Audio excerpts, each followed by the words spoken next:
Hey guys, how are you doing? Welcome back to Wired Gaming. Today we are bringing you a quick video on the new experimental weapons that came out in the Rivals update.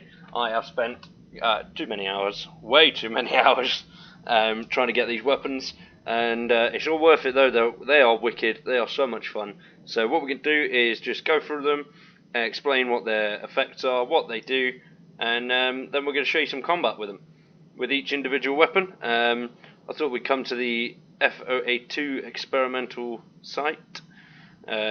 Seems fitting. Experimental weapons. This is a test zone, so we're going to shoot some shit in here, and yeah, see how we go. Let's get started. So we have got the Clock 17. I don't know if that's how you pronounce it. I'm probably wrong. Which is an EMP Burst on components. Now this is a close to mid-range weapon. It's quite good. The fire rate is good. If you've got a quick enough finger, then you can power the crap out of anything you want. It's a great weapon. I love the little purpley bit at the front. I think that looks really cool. It's good. It's very good. The EMP Burst is occasional, which is the only downside, and it has to be on a component. So it's quite good against all the machines, especially tanks, because if you get a hit in the right place, it knocks them out for a good few seconds, which gives you a chance to either swap to a rocket launcher or something like that, and just blast the crap out of whatever you've got. So what we'll do is show you some gameplay of that bad boy. So we're going to aim for the components on this guy here, and just see if we can get the little EMP burst to jump out. I mean, sometimes it doesn't. There we go. Oh no, that just destroyed the component. Oh bugger! Didn't even see him. Where was he coming from? Oh, there's only one. Already dropping threes. I mean, I haven't had much luck with the EMP burst. I don't really use my secondary, so that's probably why I don't see it very often. But there we go, got him. Well, that's him down for a few seconds now. Gives you a few minutes, especially against tanks and things, it just gives you a little bit of leeway to take on something else, which is quite helpful, especially when you've got a lot of enemies around you. So this bad boy is the Kapus.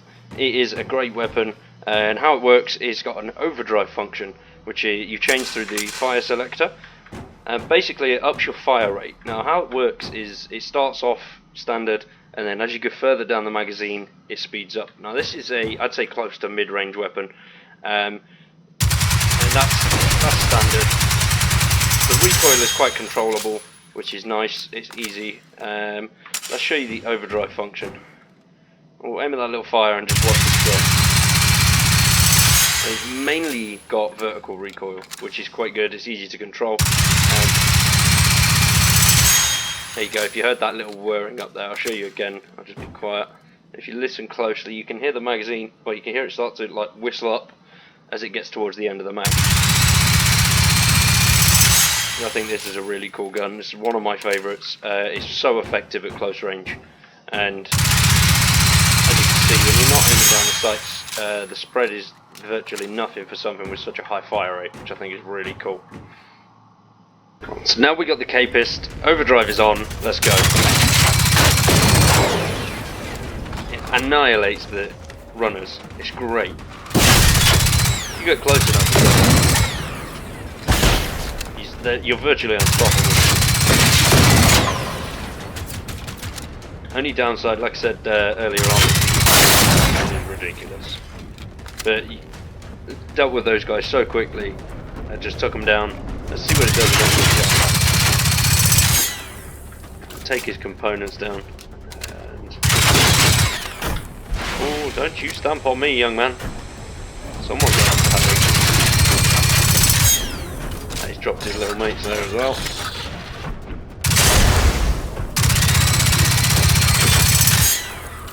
Only got 100 rounds left, so I don't know whether we'll get him with this. Not, I hope so.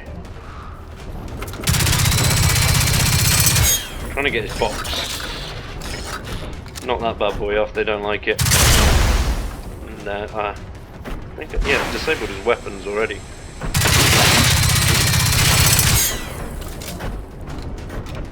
Come on. Oh, got it. 100 rifle. Didn't even notice. That was nice and easy. Now we have got the experimental 12 gauge. This is one of my personal favourites once again, and I'll probably say that for most of them, to be honest. The only thing I don't like about this is the range. As you can see there's like a little air burst. That basically means you're not at a close enough range. Now if you get nice and close, you've got like the flatchet round, I think that's how you say it, I'm not too sure, which is basically what the hunters have got. Now this has an absolutely amazing stagger effect. I will just stand on here and we'll start to slowly pull back. As you can see, less and less are hitting the further back we go. And there's nothing at all. Now these works for all ammo types, and let's whack some birdshot in there. Birdshot has got the best range. Obviously the damage is not as much as buckshot. As you see it keep coming back and back and back. And it's great. This is definitely, I'd say, a close range weapon. You're not really going to get much mid out of it. It's great against tanks as well, which I was quite surprised at. I mean, look at the range difference between the two shells there, it's amazing. I'll show you slugs quick. I really don't like slugs. I didn't like them before the update and I didn't really use them, but it does absolutely nothing. You have to be quite literally on the ass. You are better meleeing them with the butt. It's a shame you can't do that, but hey, you have to be so close. I don't know why it isn't. It does work against the enemies, I'll show you in a second, but it is great. It's a great gun, especially this, like I said before, the stagger effect is insane. You go up against a tank with your buckshot or birdshot, they don't really have much chance to attack you because they just keep staggering. The only possibility they have got to attack is when you're reloading. Let's go show you some combat footage of that. So we've run into a tank. I just want to show you how effective the stagger can be. Like I said, it's so effective against the tank. The only time it gives them a chance to actually shoot you is when you're reloading. This is the birdshot as well, so we've got a nice bit of range, so you can keep your distance. Oh, that was close. Where's he gone? Saves you getting right deep in there.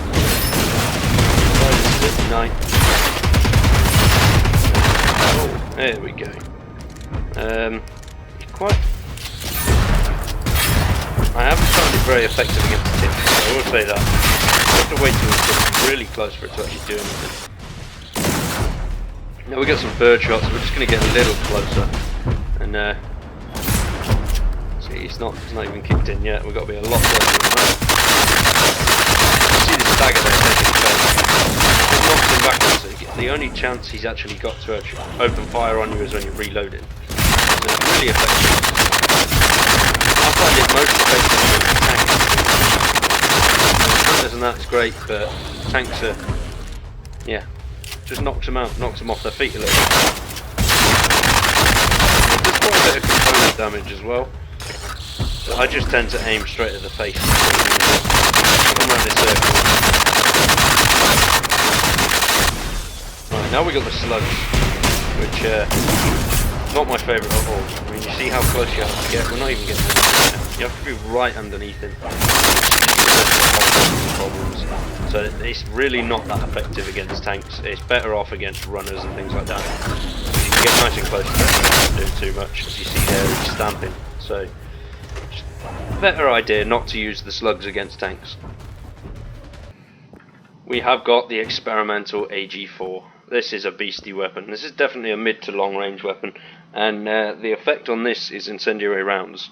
So, as you see there, bit of fire. It's great against components, and if you've got it on single shot, you're not really going to do too much. But if you've got it on full auto, the effects sort of stack. So it burns a lot longer. So you can smash out a load of components and just let them burn, which is great. Such a good gun to use. The recoil is absolutely non-existent, so it's so accurate. If you get a nice little scope on this, you're sweet. Especially for you switch the fire selector to semi, you can just take on anything from a distance, which is quite good. This was a ball ache for me to find as well. This is my last one. I'm recording this obviously today on Sunday. I think I found this morning, which was a ball ache. Everything else I found by Tuesday, Wednesday. It only took me a while to find this one. So bloody long. Worth it though, in the end. Let's go take on some enemies with it, see what it does. Found a tank. Let's do him in. As I was saying, the more rounds you put in, the greater the effects of the incendiary. So if you hit the components, you can just stick a magazine in there and just let the fire do its thing, which is great. And obviously it's not that strong, but it does a tiny bit of damage, which is good. See, there we go, his gun just popped off. So let's give him a chance to open fire on his face. Buttery biscuit base.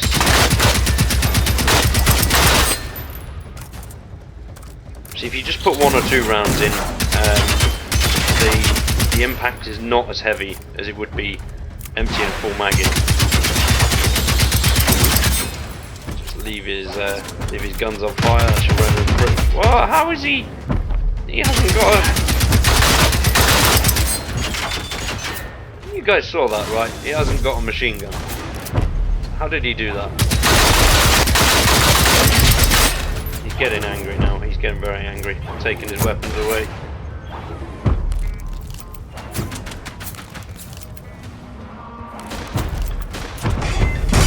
Oh! You know that this get behind these guys as well. Stick the fire on their gas tank. Wait for that bad boy to go bang, and oh, you got yourself a nice fireworks display. Stop shooting at me, runners. I am not here for you. I want him.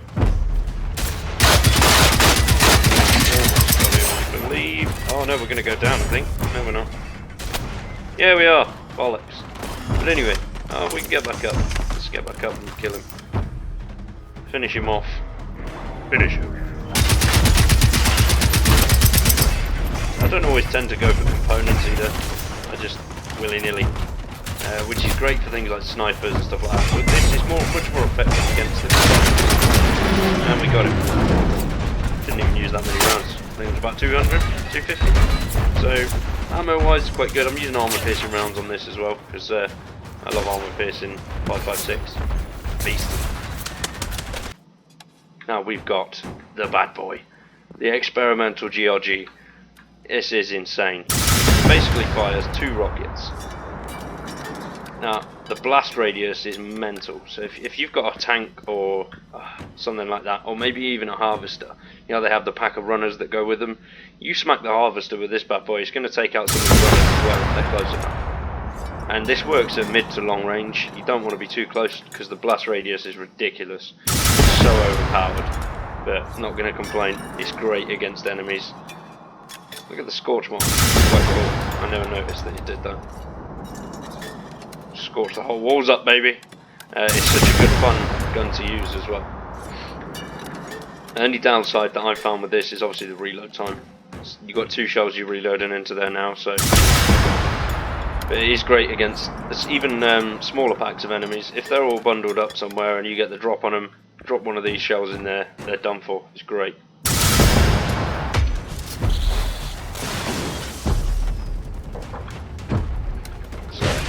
Now we've got all these guys huddled up, we're going to smash them with this bad boy here. Look at that, I took down all 3 of them there, which is cool. And hopefully this one will take down the... No, it didn't work. But, it's just quite injured, which is good. The blast radius is brilliant. It's great, especially if you've got a harvester, and the little pack of runners sometimes get quite close and end up sitting underneath. It really does help, and it saves your ammo as well, which is good. And we got him. There we go. Bang! That wasn't that many rockets either. I think that was about 14. And that sounds like a lot, but you can pick them up in 8s, quite a lot. So ammo usage isn't really that bad. Now we have my favourite. This is the PVG-90. This is a beastie sniper rifle. It basically has increased muzzle velocity and penetration, so if you've got a line of enemies you can go straight through them. I've noticed a few times taking on tanks, if I end up shooting them in the legs, it goes straight through, hits the two weapons underneath, which is really helpful, because normally the legs are the thing that gets in your way. So it is so powerful as well. You could take down, if you get a hunter in the right location, you could take him down in 2 or 3 shots easily. You can't really see it all too well, but it does go through the car and into the wall, which is really cool. Let me just find something that I can shoot through. I don't know whether it's going to work or not, but we'll try it. Yeah, it doesn't leave markers, which is quite annoying, but you can see it when you're going up against enemies. Another cool thing I find about this is as you zoom in, you can hear a sort of humming, like an electrical whir. It's really cool. Let's go shoot some shit. So with the added muzzle velocity and the penetration, look at that, bang, I think that was 1 shot and we've taken down his cannons, which is great. Oh no, they're still up. He's gone into little panic mode there. It's so powerful, you can take down most enemies really quickly with very little ammo with PVG, which is great. Because the armour piercing is quite hard to come by. So just keep pounding him a little bit. We'll try and take him down. I think we've used 1 mag so far. We're not even aiming for components really. Boom! Got him. Oh, and we've completed an objective. And look at him over there. That was nice and easy. And that's with FMJ as well. That's not armour piercing rounds, which is quite cool. It's such a beastie weapon, I love it. It's definitely my favourite. I like to sit at the back and take the bad boys out. So guys, I want to say thanks for watching. I hope you've enjoyed this video. If you have, drop some comments below, drop some likes, please share it as well. It's been quite fun to make it and I hope you guys enjoy it. We'll be back again soon with more Generation Zero. Peace!